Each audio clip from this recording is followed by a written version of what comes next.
Turning to video 3, diagnostic evaluation of psychotic symptoms in children and adolescents. Psychotic symptoms in child and adolescent are a common and disruptive symptom of many psychiatric, neurodevelopmental, neurologic, and medical conditions. Psychotic symptoms are, of course, the hallmark feature of schizophrenia and are characterized by severe disruption in thought, reality testing, and are divided in the two broad clusters, namely positive symptoms, which include hallucinations, delusions, and disorganized thought, and negative symptoms, which include affective flattening, alogia, avolition, and anhedonia. Primary versus secondary psychosis. Acute psychosis is considered primary if symptomatic of a psychiatric disorder, or secondary if it's caused by a specific medical condition, such as a brain tumor or substance abuse. Patients with primary psychiatric disorders are likely to have auditory hallucinations, prominent cognitive disorders, and complicated delusions.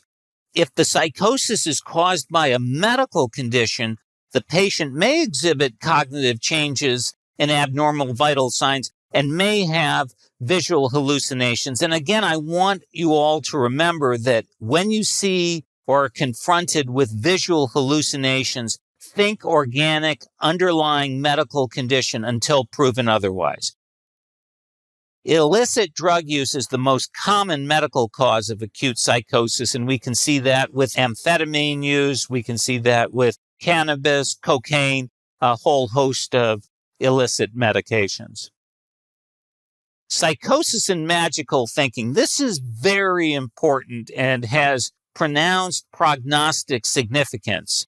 Psychosis is defined as the presence of delusions, hallucinations without insight into the pathological nature, or both. Magical thinking, in contrast, is defined as a belief or quasi-belief or entertainment of the possibility that one's ideas, thoughts, actions, or words may somehow influence events which have no causal relationship with one another.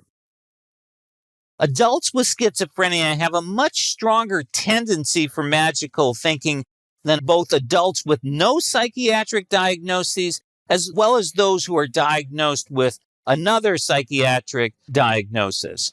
Magical thinking is actually considered one of the most influential predictors of late development of schizophrenia and has been linked to the onset of visual and auditory hallucinations.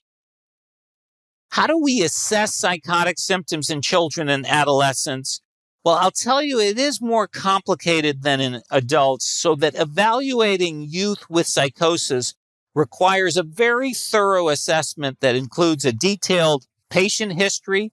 If you're considering psychosis in a child or adolescent, by definition, you have to do a comprehensive medical neurological examination to rule out confounding, complicating, contributing, causative factors, as well as observation of the patient and family over several visits to identify and rule out other contributing medical or psychiatric conditions or psychosocial stressors.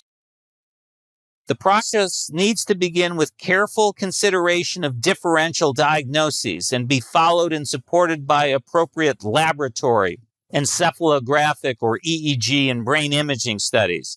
And it's essential for providers to know which clinical findings and elements of the history warrant additional testing. Now, components of the diagnostic evaluation for psychotic symptoms include the comprehensive psychiatric history that focuses on the longitudinal characterization of the patient's current and past symptoms. Information from multiple sources here can be enormously helpful to improve the accuracy. A comprehensive psychosocial history, which includes academic, interpersonal functioning, in utero exposures, familial psychiatric history, past exposure to trauma or neglect, and familial strengths and weaknesses. A comprehensive physical examination to rule out non-psychiatric medical conditions as a cause of psychosis. laboratory evaluations, and neuroimaging as clinically indicated, standardized rating scales, and if warranted, neuropsychological testing can be very helpful to assess for learning and developmental disability, very common in psychosis, and offer insights into what academic supports might be most helpful and beneficial. Rating scales for assessing psychotic symptoms in children and adolescents. There are a few different symptom rating scales that are available to assist with determining symptom severity. And these scores really only comprise a limited part of outcome measurement. They're more commonly used to create a standardized criteria of symptom remission for treatment studies used in various research studies. One of the most common is the Positive and Negative Syndrome Scale, the PANSS, which provides objective measurement of clinical response to pharmacologic treatments. The PANSS identifies the severity of positive symptoms and negative symptoms and can assist with confirming or dismissing a diagnosis of schizophrenia. The Brief Psychiatric Rating Scale, BPRS, is another tool used to assess the level of 18 symptom constructs such as hostility, suspiciousness, hallucination, grandiosity, and that's also been used a lot in research. The BPRS is particularly useful in evaluating the efficacy or lack thereof in treatment in patients who have moderate to severe psychoses. The Clinical Global Impression Scale and the Clinical Global Impression Schizophrenia Scale are two additional tools that clinicians often use. The CGI provides an overall clinician-determined summary measure that considers all the available information. That is, patient's history, the psychosocial circumstances, the symptoms, present and past, the behavior and the impact of the symptoms on the patient's ability to function, while the CGI schizophrenia evaluates severity and treatment response directly related to schizophrenia symptoms. Both instruments are simple, they're concise, they're quick and easy to administer, which makes them appropriate for use in observational research studies and even in routine clinical practice. The assessment of schizophrenia in children and adolescents, it's really vital that clinicians exercise extreme caution when evaluating youth for schizophrenia. And I can't overemphasize this. I'm a practicing child and adolescent psychiatrist, and I'm certainly not hesitant to make this diagnosis or any diagnosis when it's warranted. But we have to be cautious, realize the limitations, and as we talked about beforehand, do a longitudinal assessment. Treatment of childhood onset schizophrenia and early onset schizophrenia requires the use of antipsychotic medications. And we're talking about medicines that can be very helpful, but also have significant side effect profiles and potentially significant long-term health risks.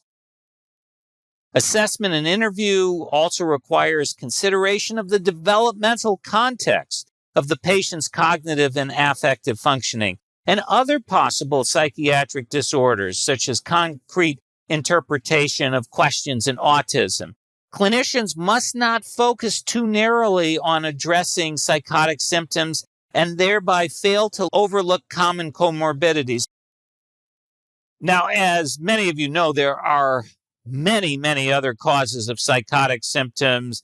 The psychiatric disorders can include psychotic disorder, bipolar disorder, unipolar major depression with psychosis, schizoaffective disorder, post-traumatic stress disorder, obsessive-compulsive disorder, autism spectrum disorder, non-psychotic emotional and behavioral disorder, various psychosocial factors and psychosocial stressors can lead to psychotic symptoms, and those include abuse or neglect, traumatic stress, secondary gain for reporting symptoms, medical conditions such as substance intoxication, delirium, brain tumor, autoimmune encephalitis, head injury, endocrine abnormalities.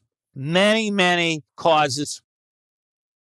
Other mental disorders can also mask schizophrenia symptoms. So we know that 50 to 75% of patients with schizophrenia have one or more comorbid psychiatric disorders.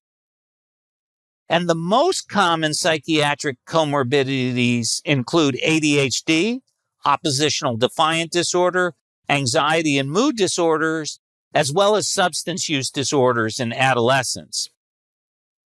Key point number one, it's really vital that clinicians exercise extreme caution when evaluating youth for schizophrenia, and you must consider the developmental context of the patient's cognitive and affective functioning. Magical thinking is considered one of the most influential predictors of later development of schizophrenia. 50 to 75% of patients with schizophrenia have one or more comorbid psychiatric disorders. The most common psychiatric comorbidities of schizophrenia are ADHD, oppositional defiant disorder, anxiety, mood disorders, and substance use disorders in adolescents.